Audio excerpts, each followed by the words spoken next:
성광, 성광, 성광.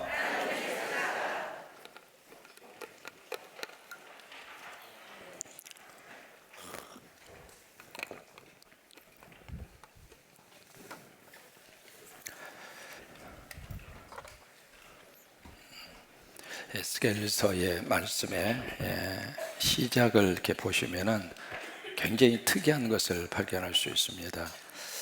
첫째는 에스겔이라고 하는 하나님의 사람이 하나님께 말씀을 받은 날짜를 꼭 기록합니다. 오늘 같은 경우에 있어서는 12년 12월 1일입니다. 앞에 나와져 있는 그 연도 숫자의 기준은 에스겔이 바벨론으로 포로로 끌려가던 것을 시작점으로 해서 연대가 계산이 됩니다. 그러니까 에스겔이 25살 때 포로로 끌려갔으니까 앞에 있는 숫자에다가 25를 더하면 에스겔의 나이가 됩니다. 그러니까 지금 12년 12월 1일 날 하나님의 말씀이 임합니다. 그리고 두 번째 특징은 그 말씀을 받은 날짜를 기록하면서 그 다음에 또 하나 반드시 기록하는 것이 하나님의 말씀이 내게 임했다. 그것을 에스겔이 반드시 거기에다 기록을 합니다.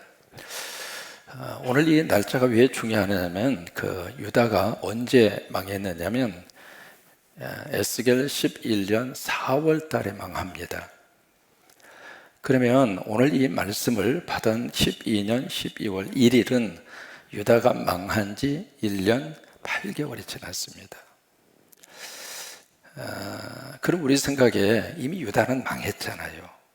망했는데 왜 애굽에 대한 멸망의 심판의 메시지를 적어도 1년 8개월의 세월이 지났는데 지난 그 다음에 왜 애굽의 멸망에 대한 말씀을 하나님이 계속 이어갈까? 그 문제입니다.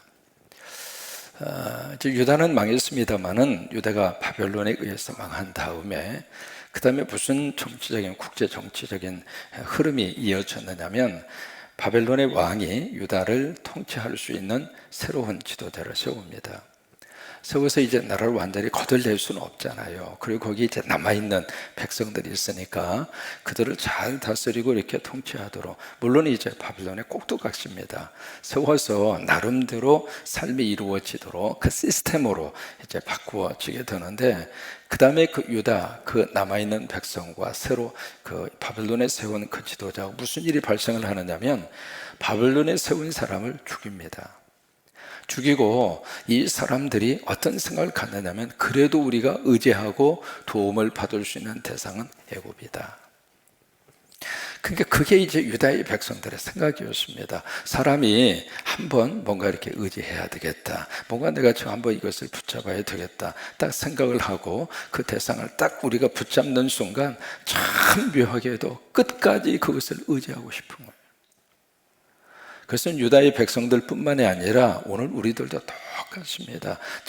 지금 에레미야를 통해서, 이사야를 통해서, 에스겔을 통해서 1, 2년이 아니라 수십 년 동안 하나님의 말씀대로 역사가 이루어지고 있잖아요. 근데 그것이 이게 하나의 자연적인 현상으로만 생각을 하고 있는 거예요. 이것이 하나님의 말씀대로 이루어지고 있는 역사다라고 하는 영적 깨달음이 없는 거예요. 지금도 우리도 마찬가지입니다. 내 앞에서 일어나는 모든 현상들을 하나의 자연적인 현상으로 볼 것인가, 아니면 하나님의 거룩한 섭리적인 역사로 역사를 들여다볼 것인가, 거기에 따라서 역사를 해석하고 역사를 바라보는 시각이 180도로 달라집니다.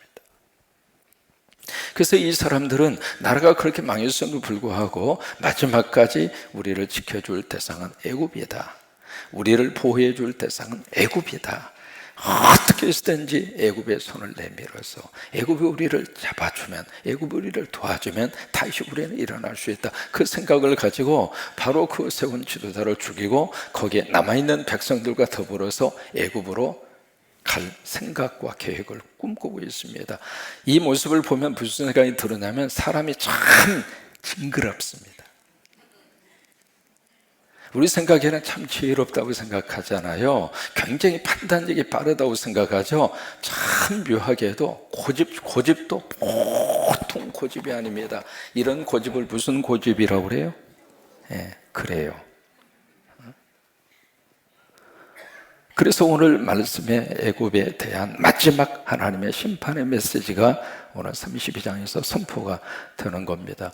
오늘 이 말씀은 하나님이 그렇게 말씀하십니다. 노래를 부르는데 무슨 노래냐면 슬픈 노래를 불러라. 슬픈 노래를 부르는데 두 가지 대상입니다. 첫째는 바로 왕에 대해서 슬픈 노래를 부르고, 두 번째는 애굽의 무리를 위해서 슬픈 노래를 불러라. 그러니까 슬픈 노래의 대상이 두 가지입니다. 첫째는 바로 왕을 향해서, 두 번째는 애굽의 무리. 애굽의 무리라고 하는 것은 애굽의 모든 백성들을 의미하고 있는 거죠. 결과적으로 이 두 가지의 대상이 다 누구인가? 애굽이에요.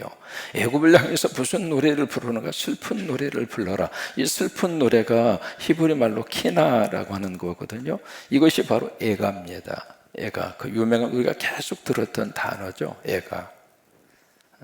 그냥 노래가 아니라 한 맺힌 노래입니다. 가슴 속에 뭐라 표현할 수 없는, 가슴에 끓어오르는 그런 아픔과 슬픔과 고통, 그것을 노래로 막 이렇게 승화가 돼서 터져 나오는 그 한 맺힌 노래, 그 노래를 너만 부르는 것이 아니라, 에스겔 너만 부르는 것이 아니라, 여기 보시면은 온 여러 나라의 여인들의 입술을 통해서 그 한 맺힌 그 노래, 그 슬픈 노래를 불러라.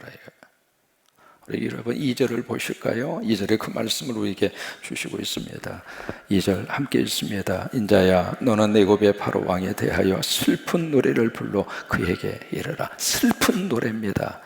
그 다음에 16절에 가서 보시면은 여기 같이 한번 읽습니다. 이는 슬피 부를 노래이니 여러 나라 여자들이 이것을 슬피 부르며 애굽과 그 모든 무리를 위하여 이것을 슬피 부르리로다. 바로 이거예요. 슬픈 노래입니다. 기가 막힌 노래죠. 묘하게도 우리 한국 노랫말 속에서는 한 맺힌 노래가 참 많습니다. 가슴 속에 한이 맺혀서 말이죠. 그 노래는 그냥 기쁘게 부르면은 맛이 잘 느껴지지를 않죠. 애절한 마음으로, 그리고 뭐라고 표현할 수 없을 정도로 울먹이는 그런 마음으로, 그래서 어떤 그 노래 속에 어떤 아쉬움과 후회와 가슴의 먹먹함이 진하게 느껴오지는 한 맺힌 노래. 근데 묘하게도 그런 노래를 불러야 우리 한국 사람들은 가슴까지 와닿습니다. 1500년 살자는데 왜 이렇게 말이 많냐고요.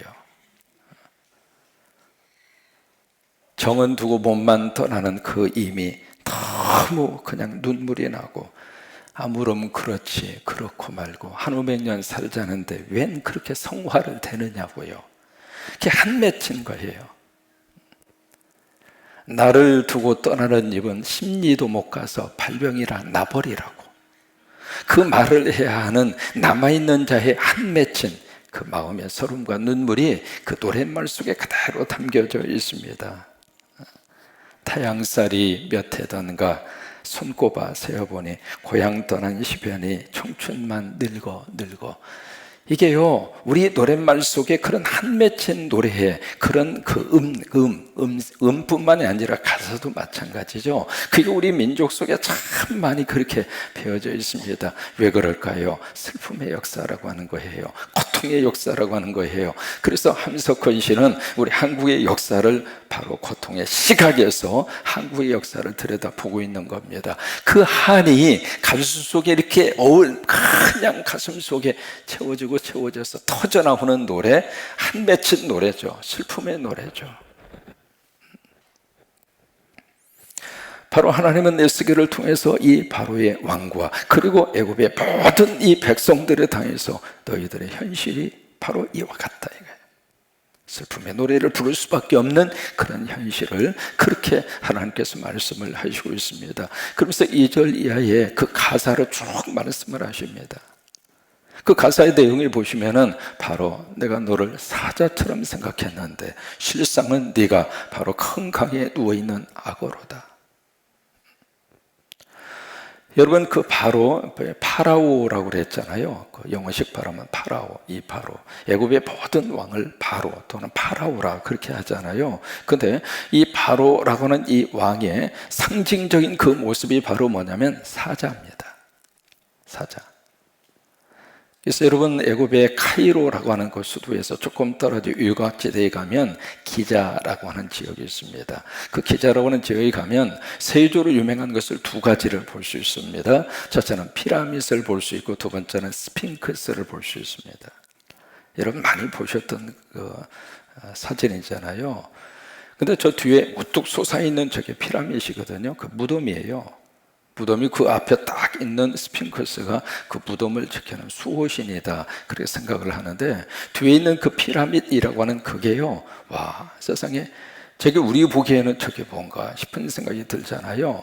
저거 하나 짓는데 20년 걸립니다. 동원되는 인원수가 10만 명이 동원됩니다. 저게 지금 돌을 쌓아서 지금 삼각형으로 피라밋을 만들었는데 저 돌이 길이가 1m입니다. 무게가 2톤에서 2.5톤입니다. 별로 놀랄 일은 아니죠. 뭐 가볍게 쌓을 수 있는 그런 규모라고 생각할지 모르지만 저게 몇 년 전에 세워진 줄 아세요? 가장 큰 것은 무게가 15톤까지 나갑니다. 저 돌멩이를 일일이 세어보니까 230만 개. 도대체 저 많은 돌멩이를 어디서 어떻게 운반을 해서 기중기도 없는 시대에 저걸 쌓았느냐 말이죠. 저 돌을 어디서 떼어왔는가 이렇게 살펴보니까 이게요 960km 밖에서 나일강이 범람을 할 때 그 나일강에다 저 돌멩이를 띄워서 저기까지 기자라고 하는 지역까지 운반을 해서 저것을 쌓았는데, 저 돌멩이를 일일이 다 이렇게 끄집어내서 일렬로 쭉 이렇게 세우면은요 프랑스 국경을 한 바퀴 돌고도 남을 정도로 어마어마한 작업을 한 겁니다. 근데 그 피라밋 그 앞에 스핑크스라고 하는 그거 보여줘봐요. 스핑크스를 이제 딱 그 앞에다 세웠는데, 여러분 저 스핑크스가요 길이가 70m입니다. 높이가 20m이고요. 얼굴만 4m입니다. 좀 놀래세요. 근데 저 몸을 자세히 보시면 몸뚱아리가 바로 뭐냐면 사자입니다. 몸이. 얼굴은 바로 뭐예요? 사람이에요. 저게 바로 파라오, 살아있는 파라오라 그렇게 말하거든요. 살아있는 바로라 그 말입니다. 그걸 지금 전 세계에서 가장 큰 석조 조각상입니다. 왜 저걸 세웠는가? 바로 바로예요. 바로를 저렇게 지금 표현한 거거든요. 그러니까 바로는 누구냐면 사자예요. 그러니까 사자로 생각을 하고 사자로 그렇게 추앙을 받았는데, 오늘 하나님은 뭐라고 말씀하시는가? 너의 실상은 악어로다. 그래서 그 물속에서 악어 한 마리가 막 휘젓고 그냥 그러다 보니까 물 전체가 다 흙탕물이 돼버리고 그런 모습이라 바로 그거예요. 그 너는 바로 악어라. 그 악어라고 하는 그 단어가 바로 뭐냐면 great monster, 너는 괴물이라 그 말이거든요. 그것을 계시록에서는 에뱀이라고 그렇게 번역을 한 거예요. 또 다른 데서는 용이라고 번역을 한 거거든요. 네가 세상의 모든 권력을 다 거머쥐고 있는 사자로 네가 표현하고 있지만 실상은 너는 마귀와 사탄이다 그 말이에요. 그래서 하나님이 심판하시는 거예요. 여러분 우리가 보기에는 큰 권력자라 하더라도 그 권력자를 주고 흔드는 세력이 마귀와 사탄이라면 하나님께서 손보신다 이 말이에요. 우리는 권력의 모습만 보잖아요. 하나님은 그렇지 않아요. 하나님의 불꽃 같은 눈으로 봤을 때 그를 조종하고 있는 세력이 마귀와 사탄이라면 하나님께서 심판하신다 그 말이에요. 우리가 왜 지도자를 위해서 기도하는가? 그들 속에 성령이 역사하시도록, 마귀와 사탄이 조종하지 않도록, 미국의 트럼프를 성령님이 조종해서 하나님이 쓰시도록, 한국의 문재인 대통령을 성령이 들어 쓰셔서 성령님이 원하는 쪽으로 그가 쓰임을 받도록, 그 자리에 있을 때 하나님의 뜻을 이루는 하나님의 사람으로 하나님이 그를 들어 쓰시도록 간절히 기도하자 그 말. 바로는 바로 마귀와 사탄 사탄의 조종을 받는 그런 권력자, 바로 그거예요. 그래서 그 다음에 오늘 이 애가의 이 슬픈 노래에 또 이렇게 보시면은 그 주어가 내가 그것이 몇 번 나오는가? 여기에 8번 나옵니다. 한번 보세요.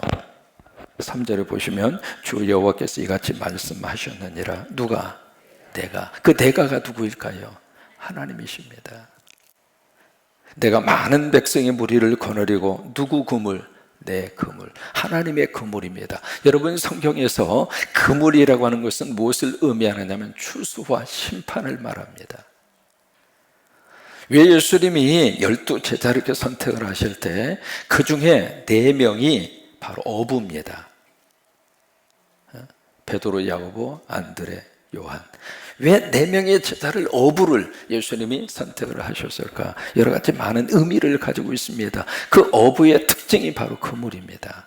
그 그물이라고 하는 것이 바로 심판과 그리고 추수입니다. 그래서 여기 하나님께서 내 그물을 가지고 와서 내가 너희를 끌어오리로다. 그 다음에 4절에 보시면 누가? 내가. 5절에 보시면 누가? 내가. 7절에 누가? 내가. 8절에 누가? 하늘의 모든 밝은 빛을 누가? 내가. 9절에 누가? 내가. 10절에 누가? 내가 2번. 그래서 이 모든 심판을 누가 지금 행하고 계시는가? 하나님이 행하신다고 하는 거예요. 그러면서 17절 이하에 보시면은 한 번 더 하나님의 말씀이 에스겔에게 임합니다. 임하면서 18절을 읽습니다. 인자야, 애굽의 무리를 위하여 슬피 울고 그와 유명한 나라의 여자들을 구덩이에 내려가는 자와 함께 지하에 던지며. 두 번째 슬픈 노래를 하나님께서 부르라고 말씀을 하시는데, 두 번째 슬픈 노래의 대상은 애굽의 모든 백성들입니다. 그 백성들에 대해서 슬픈 노래를 부르는데 왜 그러는가? 그 여인 스스로가 지금 아름답다고 생각하는 여자들이거든요. 나는 제대로 잘났다, 아름답다, 그 생각을 가지고 있는 여인들인데 결국 이 여인들이 어떻게 되는가? 지하에 무덤에 내려가게 된 것이다. 여러분, 아름다움은 참 좋습니다. 그러나 그 아름다움이 믿음으로 함께 이렇게 딱 역사가 일어나야 그 아름다움 때문에 스스로가 망하지 않습니다. 우리 그런 이야기 하잖아요. 얼굴값 한다고. 이게요, 얼굴이 너무 예쁘신 분들하고 사는 분들은 골치 아픕니다. 시간 됐는데 안 들어오면은 계속 머릿속에 이상한 생각만 막 맴도는 거예요. 이게요, 밖에 나가도 걱정이 안 되는 정도의 얼굴을 하고 그런 분들하고 사셔야 편하게 사는 거지, 나가기만 하면 그때부터 그냥 안절부절하면 제명이 못 삽니다. 그래서 우리 성광교회는 그런 의미에서는 참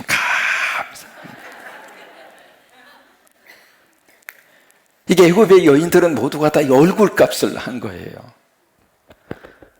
그러니까 스스로가 아름답다고 생각을 하고 있는데 그 아름답다고 생각하는 그것 때문에 결국 그들이 어디로 가는가?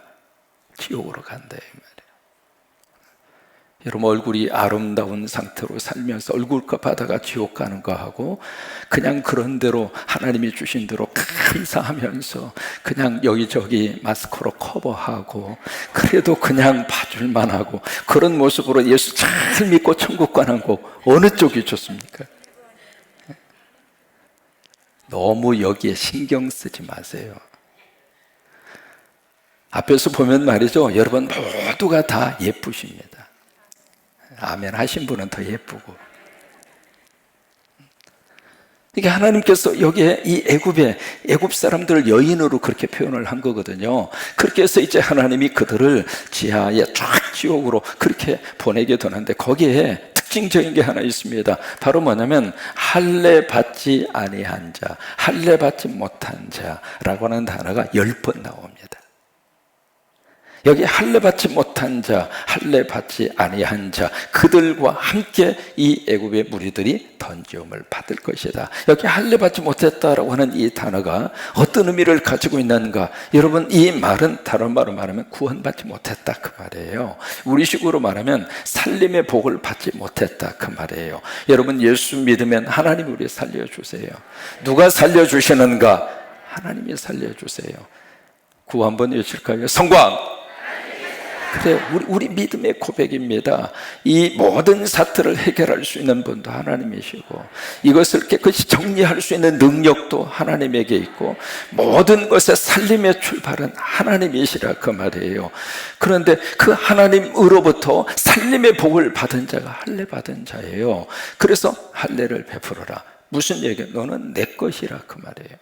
그것을 신체의 한 부분에다가 표정으로 사인을 해라 그 말이거든요. 그래서 그것을 볼 때마다 나는 하나님의 선택받은 민족이다, 하나님의 선택받은 자녀다, 그것을 잊어버리지 말고 살아갈 수 있도록 몸에다가 표시를 하는 게 할례거든요. 근데 여기에 할례 받지 못한 자들 속에 그들이 처해지게 될 것이다.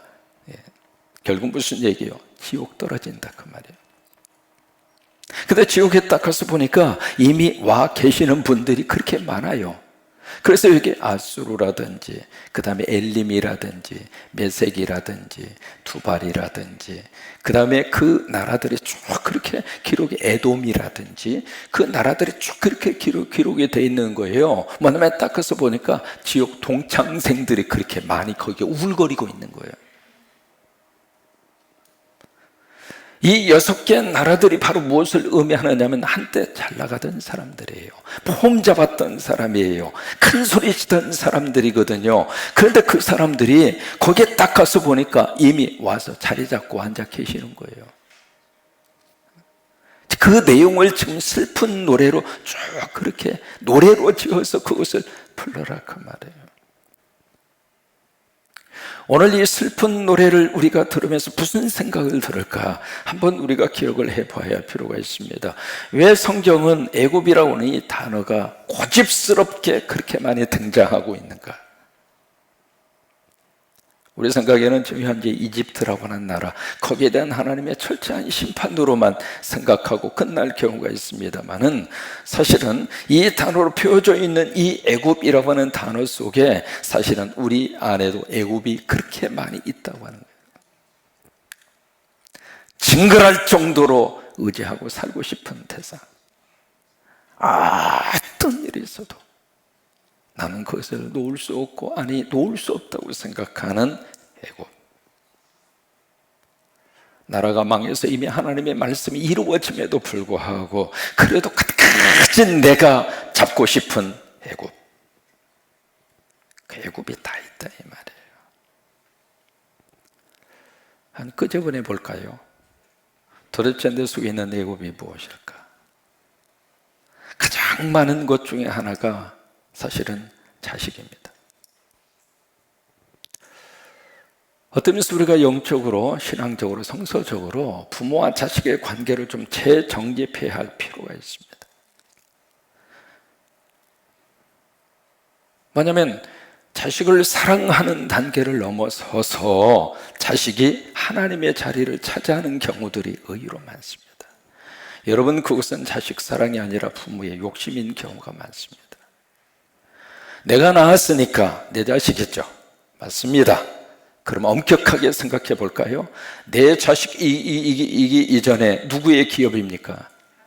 그러면 누가 더 강력한 파워를 가지고, 힘을 가지고 그 자녀를 보호해주고 그 자녀를 아껴주고 그 자녀와 함께 할 수 있는 분은 누굽니까? 그럼에도 불구하고 우리는 마지막까지 자녀를 끌어안고 싶은 거예요. 끌어안지 말라 그 말은 아닙니다. 그러나 부모로서 해야 할 일과 하나님이 하실 일을 분명하게 우리가 구별하자 그 말이에요. 부모가 할 수 있는 일이 무엇일까? 저도 자식을 길러보았고, 부모가 정말 자식을 위해서 할 수 있는 일이 무엇일까? 여러분 뭐라고 생각하십니까? 필요할 때 밥 먹여주고, 필요할 때 용돈 주고, 필요할 때 돈 대주고, 그렇게 해서 우리 자녀가 잘 자랄 수 있는 환경과 모든 여건들을 우리 부모든 우리들이 해야 할 책임 가운데 하나죠. 그런데 우리가 부모로서 자식에게 마지막까지 자식을 책임질 수 있는 능력 있는 부모 있습니까? 저는 성경을 읽으면서 내 부모는 나를 버렸으나, 저는 그 부분이 가슴으로 느껴진 사람이에요. 일찍 어머님 가시고 아버님 가시고, 가고 싶어서 가는 부모가 이 세상에 어디가 있습니까? 그러나 그게 우리의 현실이거든요. 그게 우리의 실제라 그 말이에요. 근데 우리는 그것을 인정 안 하려고 합니다. 끝까지 내가 자식 마지막까지, 언제까지? 우리는 하나님의 자리를 부모가 대신할 수가 없습니다. 마지막까지 우리 자식을 책임질 수 있는 분은 하나님이십니다. 그렇다면 우리가 애굽처럼 우리가 이 자식을 끌어안고 마지막까지 자식 의지하려고 하는 생각에서 이제는 믿음으로 정리하시자 그 말이에요. 하나님께 맡겨드리고 하나님이 보호하시도록 우리 자식들이 하나님 의지하고 인생을 살아갈 수 있도록 거기까지만 하시면 되는 거죠. 거기까지만 하시면 되는 거 아닙니까? 언제까지 숟가락 가지고 다니면서 입 벌려 내가 떠넣어줄게 언제까지 그렇게 해야 합니까? 우리가 말이죠, 사랑이라고 하는 이름으로 애굽으로 변화되어져 있는 것이 우리 주변 속에 있다 이 말이에요. 그러면 하나님은 그 애굽을 너무 의지하고 애굽을 붙들고 사는 우리들의 모습을 보면서 하나님이 뭐라고 그러실까? 언제까지 그럴래? 언제까지 그럴래? 참 신기하게도 하나님께 맡겨드리면 하나님께서 역사하십니다. 그래서 우리는 자식이 어느 곳에 있든지 기도하자 그 말이에요. 기도하자 그 말이에요. 기도하면서 애굽으로는 생각하지 말자 그 말이에요. 우리가 의지할 대상은 하나님이시잖아요. 하나님 의지하고 그 다음에 우리가 무책임하게 그렇게 하자 그 말은 아닙니다. 오히려 기도하는 것이 책임입니다. 기도로 밀어주는 것이 부모가 할 수 있는 최고의 책임입니다. 우리가 이 애굽으로 등장하고나 또 하나, 요즘에 애굽 가운데 가장 흔한 것이 바로 핸드폰입니다. 핸드폰 증후군에 모두가 다 지금 완전히 중독이 돼 있어서 예배 드리면서도 핸드폰을 손에다 놓지를 못하네. 여기서 보면 말이죠, 예배 드리면서 뭐 그렇게 핸드폰을, 주머니에서 말이죠 까똑까똑 하면 이제 그때부터 궁금하게 짝이 없는 거예요. 이게 도대체 이게 뭔가 싶어가지고 이 꺼내보면 별것도 아니고 잘 있어? 뭐 그런 내용이거든요. 이게 완전히 핸드폰이 애굽이 되어져 있는 거예요. 또 흔하게 우리 속에서 애굽으로 가장 많이 차지하고 있는 것이 바로 뭐예요? 돈이잖아요. 우리가 달러에 보시면은요, 모든 미국 집회뿐만이 아닙니다. 동전도 마찬가지입니다. 거기에는 꼭 이 단어가 새겨져 있습니다. In God we trust라고 하는 단어. 우리는 하나님을 믿습니다. 그게 모든 미국의 돈에는 그게 새겨져 있거든요. 어떤 면에서 그들 속에 청교도들의 신앙적인 관점에서 물질을 이렇게 해석한 겁니다. 우리가 돈이 필요하지만 우리는 하나님을 믿습니다. 그걸 돈에다가 그렇게 새길 정도로, 이 정도면은 보통 믿음이 아니죠. 근데 우리는 이 새겨진 이 글보다도 이 글이 새겨져 있는 돈이 더 필요한 거예요. 그렇잖아요? 그러니까 이게 애굽이 되는 애굽이. 우리에게 있는 이 애굽을 하나님께서 치기 전에 내가 하나님의 믿음으로 이것을 애굽이 아니라 하나님 쪽으로. 그래서 애굽의 문제를 4장에 걸쳐서 말씀하신 이유가 있습니다. 오늘 우리 안에 애굽과 같이 생각되는 것을 믿음으로 다 주님 앞에, 물론 쉽지는 않습니다. 하루아침에 되지는 않습니다. 그러나 우리 믿음의 색깔만은 분명하게, 믿음의 중심만은 어떤 일이 있어도 놓치지 말고 우리가 붙들고 의지할 수 있는 대상은 하나님이십니다. 애굽이 아닙니다. 그러기에 우리 속에 있는 이 애굽을 하나씩 하나씩 믿음으로 정리하고 이제는 하나님 쪽으로 더 많이 하나님 의지하고 하나님 붙잡고, 결국 우리가 외치는 구호처럼 성광, 그래요, 살리시는 분은 하나님이십니다. 때가 돼서 우리를 살리시고 코로나에서 우리를 살리시고 우리 삶의 자리를 살려주시는 분은 여호와 하나님이십니다. 그 은혜가 넘치게 되기를 주의 이름으로 축원합니다.